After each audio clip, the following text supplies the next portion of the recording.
Hey everyone, it's that time again. It's sketchbook tour time. Let's grab the sketchbook.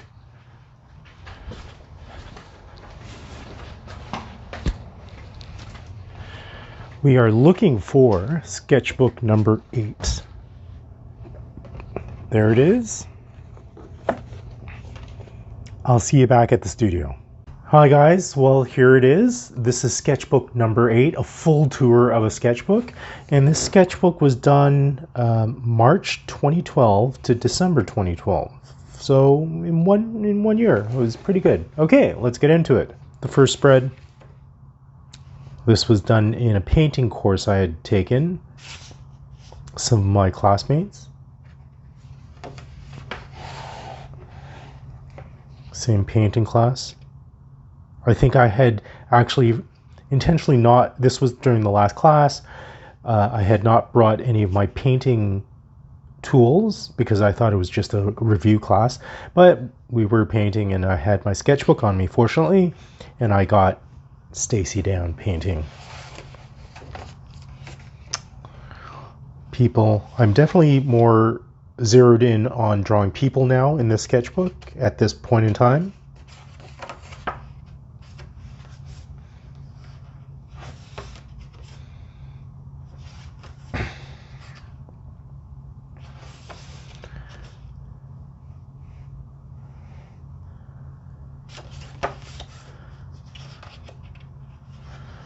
What strikes me immediately, only viewing these few spreads, is that my line work and my pen work was very tentative. I did not,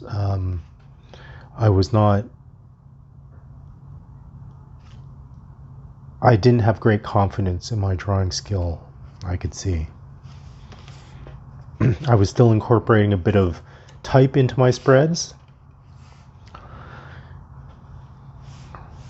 I do remember this, I had this affectation of naming my subject matter. So this guy looked like a Fernando to me, so I called him Fernando.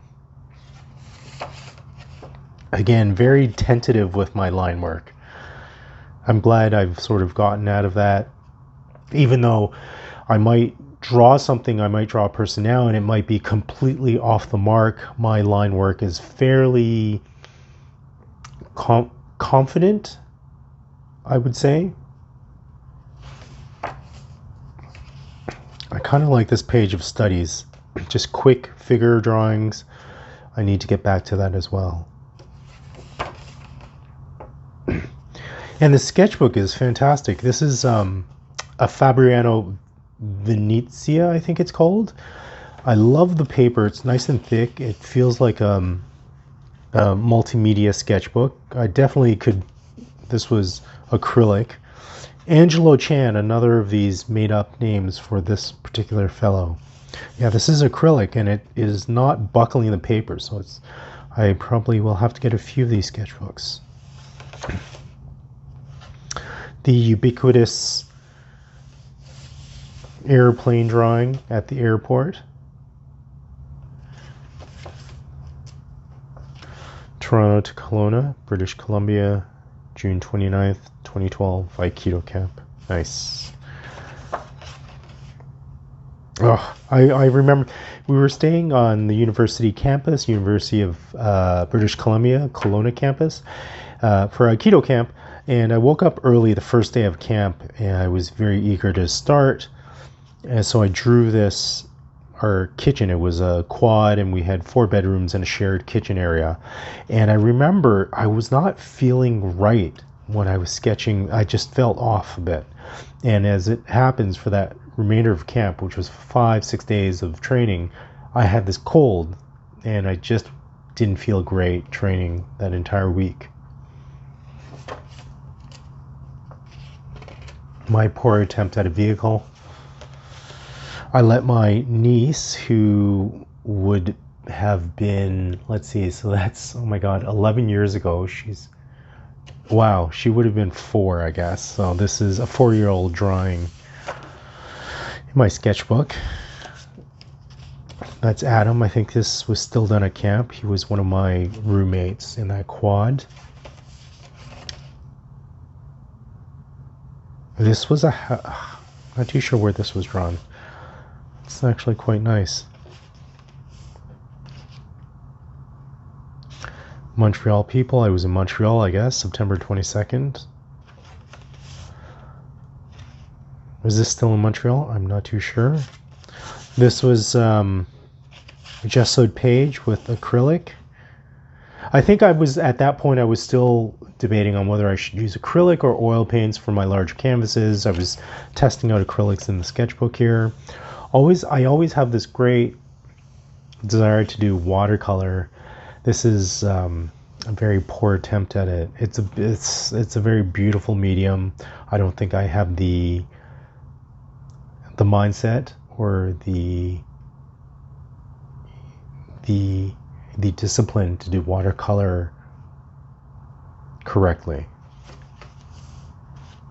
More people. I like how it's bleeding through this page. Again, but I look at this stuff and it's okay, but I look at the line work and it's so tentative. It's just so, like, just go in guns blazing. That's my attitude today. Back then it was like, oh, I have to get the perfect drawing down. I have to get this guy looking just right. But, you know, it's all about putting the hours. Stanley the Manly at 76. My dad. Amazing how time just flies by. This was at a bar, I believe. 2 guys, 2 guitars, a flute, a trombone, and a piano at the Hollyoak. Yep, Hollyoak on Bloor West in Toronto. I do actually remember this drawing the spread, and I thought, man, this is a great spread. But looking at it now, it's a little queasy. It gives me the queasiness. Just so, I was trying way too hard to make a good-looking spread. Not too sure what was going on there. Sometimes you just need a spread like this. Just go a bit crazy.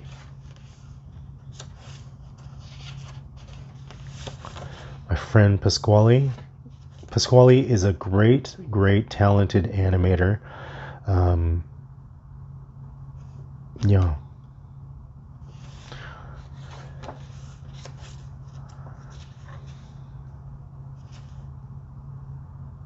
Anna Carolina Koskinen. Yeah, I worked with her, lost contact with her years ago. My father again. I think it was during this time in 2012 that I really wanted to draw my father. Like try to put his likeness on page, and just sort of keep it as a memory. You know, he was 76 at that time, and you know, it's 2023 now. He's 87, 86. So he's not getting younger, and it's good to have a memory of him, I think. Hollyoak again. I cringe at this. It's just like, ugh. I look at the spread and it's like, man, Will, you're just trying way too hard. Bloor Gladstone Library. I'm really digging the thickness. I'm sure you could hear that. It has each page, the paper has quite a bit of substance. Bloor Gladstone Library. I have a fun story about this place. I used to live by Bloor Gladstone Library. Every time I would go home, I would stop by, sketch a bit. But one day I went in as usual, and I'm not too sure if it's in this sketch. It's probably in a later sketchbook. But I was sketching people with their backs to me. They were at a line of computer terminals, and I chose this one girl to sketch initially. And it just so happened she felt my stare, I guess, on the back of her neck, and she didn't like it. And I think she was a homeless girl there just to get shelter. And we made eye contact. And after that, she got up and left. I'm like, oh, okay, move on to the next person to sketch. And what had happened was she went to the head librarian, and the librarian and security came up to me and said, please stop drawing in the library. And I was like, okay. And I didn't want to cause a scene, so I stopped drawing. But I just thought it very weird in today's time where everybody has a smartphone in their hand. They could take pictures wherever they want of whoever they want, and they're not stopped. And I was doing a very a practice of sketching in public, and it's been done since time started, that people sketched in public, capturing public scenes. Anyways, I was told to leave or stop sketching, and I did, and just left, and it really left a sour taste in my mouth, because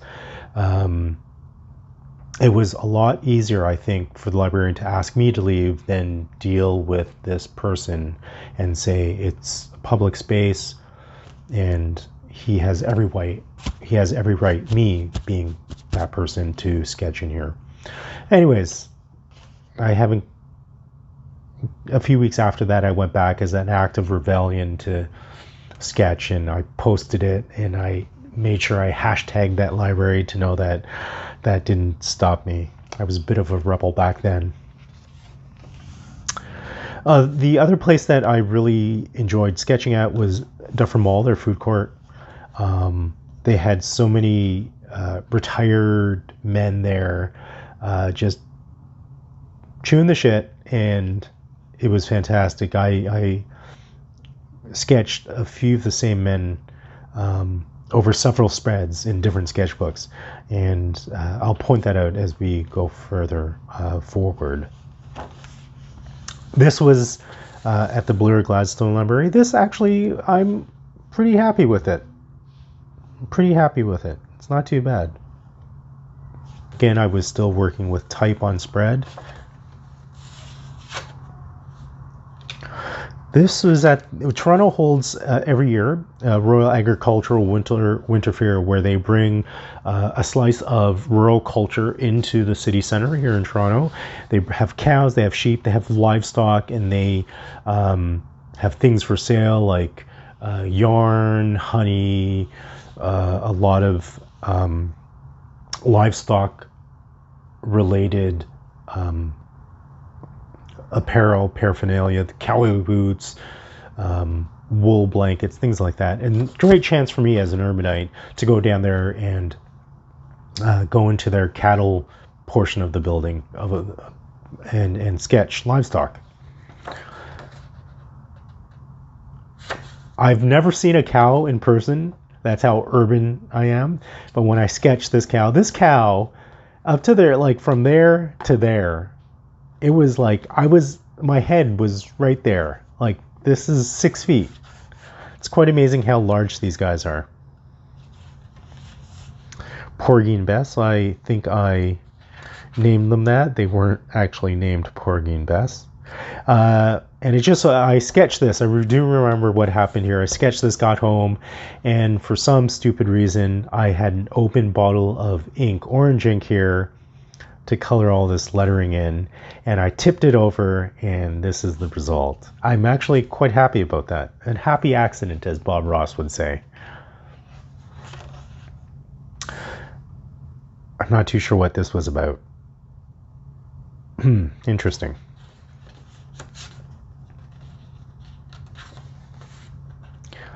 And I think this is the last substantial spread of this sketchbook. My father again. I've gotten better at portraying my dad, but I'm actually quite happy with that.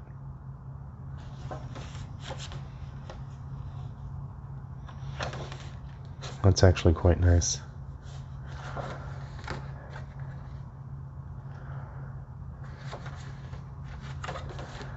No, that is the last drawing and the last sketch of this particular sketchbook. Yeah, I'm really happy with that sketch of my dad. It's quite amazing. Even now I look at that and I could see how young he was back then, even though he was 76. Quite amazing. Anyways, thank you for joining me for a full sketchbook tour. This was sketchbook number 8. And this was done March 2012 to December 2012. Thank you for joining me. I hope you enjoyed it. If you have any questions, please leave it in the comment section below. Again, thanks for joining me. Have a great day. I'll see you next time. Bye for now.